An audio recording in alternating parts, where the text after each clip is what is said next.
नमस्कार दोस्तों, विद्या GS centre में आपका स्वागत है। तो आज हम आपसे बात करने वाले हैं कि किसी भी कैबिनेट मिनिस्टर को गिरफ्तार करने की वास्तव में प्रक्रिया क्या होती है। इस विषय पर हम किन किन आयामों पर आपसे बात करेंगे, चलिए जान लेते हैं। तो सबसे पहले हम आपसे बात करेंगे कि यह विषय चर्चा में क्यों है। फिर उसके बाद हम बात करेंगे कि नारायण राहाणे पर लगाया गया आरोप क्या है। उसके बाद हम बात करेंगे केंद्रीय मंत्री को गिरफ्तार किया जा सकता है या फिर नहीं किया जा सकता है।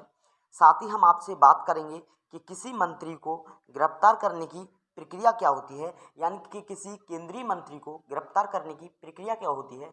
इन सभी विषयों पर हम आपसे एक एक करके बात करने वाले हैं। चलिए दोस्तों, हम बात करते हैं कि यह विषय जो है चर्चा में क्यों है। तो हाल ही में हुआ कुछ ऐसा कि जो केंद्रीय मंत्री तो हाल ही में हुआ कुछ ऐसा कि जो केंद्रीय सूक्ष्म एवं लघु मध्यम उद्यम मंत्री नारायण राहाणे जी हैं, उन्हें महाराष्ट्र पुलिस के द्वारा गिरफ्तार कर लिया गया है। ये देखते हैं हम कि इन्हें गिरफ्तार क्यों किया गया है। उन पर लगाया गया आरोप दरअसल ये है कि जो महाराष्ट्र के मुख्यमंत्री हैं उद्धव ठाकरे जी महाराष्ट्र के मुख्यमंत्री हैं, उन पर इन्होंने अपने बयान में तमाचा मारने की बात कही है। इसलिए उनके खिलाफ एफआईआर दर्ज हो गई और जब एफआईआर दर्ज हुई तो उसके बाद महाराष्ट्र पुलिस ने उन्हें गिरफ्तार कर लिया। चलिए बात करते हैं कि किसी भी कैबिनेट मिनिस्टर को किस तरीके से गिरफ्तार किया जा सकता है। लेकिन जब इन्हें गिरफ्तार कर लिया गया तो अब जो बीजेपी और शिवसेना जो थी, इन दोनों के बीच में क्या बढ़ने लगे, मतभेद होने लगे, विवाद बढ़ने लगे। अब इन दोनों के बीच दूरियां बढ़ने लगी हैं, विवाद बढ़ने लगे हैं। दरअसल जो बीजेपी है इसका कहना है कि जो राणिक्य जी को गिरफ्तार किया गया है उसमें प्रोटोकॉल का फॉलो ही नहीं किया गया है। जो वास्तव में कैबिनेट मंत्री को गिरफ्तार करने के नियम होते हैं, उन नियमों को यहाँ पर लागू ही नहीं किया गया है, बल्कि उनका उल्लंघन कर दिया गया है। ये कौन कह रही है? ये बीजेपी कह रही है। और इसलिए शिवसेना और बीजेपी के मध्य इस समय मतभेद बढ़ने लगे हैं। तो जान लेते हैं चलिए कि किसी भी कैबिनेट मिनिस्टर को गिरफ्तार किस प्रकार कर सकते हैं, यानी गिरफ्तार करने की प्रक्रिया क्या है। तो जब किसी कैबिनेट मंत्री या सांसद को गिरफ्तार किया जाता है तो उन्हें इस गिरफ्तारी के खिलाफ कुछ विशेषाधिकार प्राप्त होते हैं। विशेषाधिकार इन्हें किसके तहत प्राप्त होते हैं, कौन देता है इन्हें विशेषाधिकार?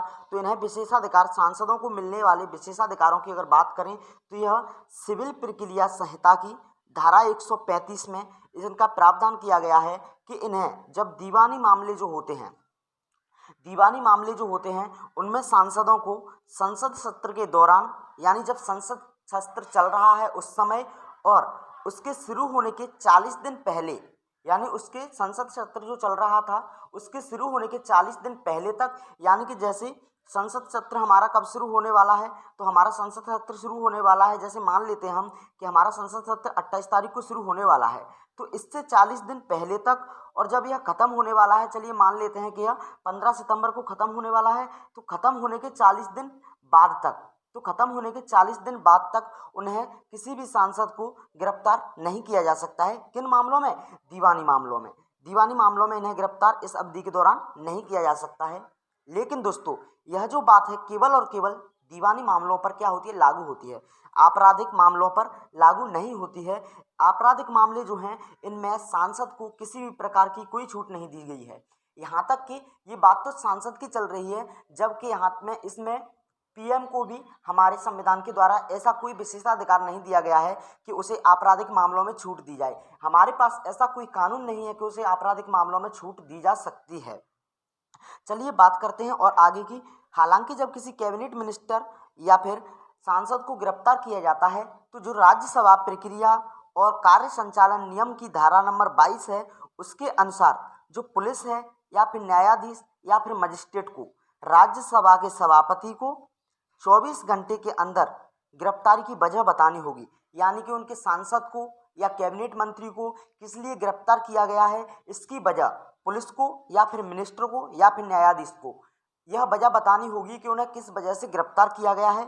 साथ ही यदि सदस्य को नज़रबंद किया जाता है, यानी सदस्य जो है जिसे गिरफ्तार किया गया है उसे छुपाया जाता है, उसे लोगों से छुपाया जाता है, या फिर उसकी जगह या यदि जेल में भेजा गया है तो उसकी जानकारी भी बताना जरूरी होता है। यानी उन्हें किस जेल में भेजा गया है, किस जेल में भेजा गया है, कहाँ पर नज़रबंद किया गया है, ये जानकारी सब जो राज्यसभा के सभापति हैं उनको 24 घंटे में देना बहुत ज़रूरी होती है। तो दोस्तों, उम्मीद करता हूँ कि आपको समझ में आ गई होगा कि किस प्रकार से किसी कैबिनेट मिनिस्टर को गिरफ्तार किया जाता है और क्या क्या प्रोटोकॉल को फॉलो किया जाता है। तो दोस्तों, अगर ये वीडियो पसंद आया हो तो इस वीडियो को लाइक करें। साथ ही अगर आप हमारे चैनल पर नए हो तो हमारे चैनल को सब्सक्राइब कर लें।